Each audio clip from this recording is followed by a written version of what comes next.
Hi guys, if you want to capitalize all letters in Google Docs like this, then let's see how to do it. So here is the first method. Let's say you have a Google Docs document like this. Let's say I want to capitalize all this text. So I will select all the text I want to capitalize. Let's say from here to here. And after selecting the text, go to the format section and click on text. And then click on capitalization option. And from these options, to capitalize all letters, simply select the uppercase option. And now you can see all the letters will be capitalized.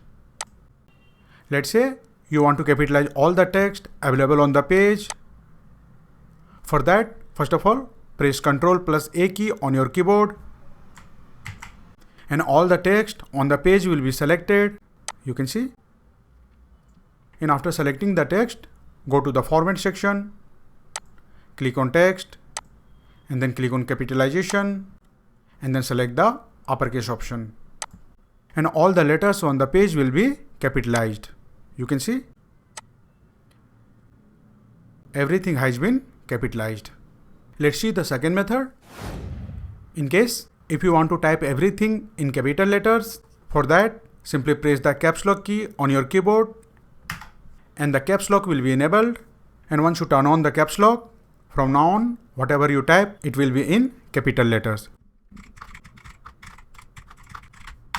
You can see everything is in the capital letters. And in case if you don't want to use the caps lock key, then you can try another shortcut key. For that, simply press and hold down the shift key and then start typing. And you can see everything is being typed in capital letters. So that's it guys. This is how you can easily capitalize all letters in Google Docs. If you like this video, please subscribe the channel.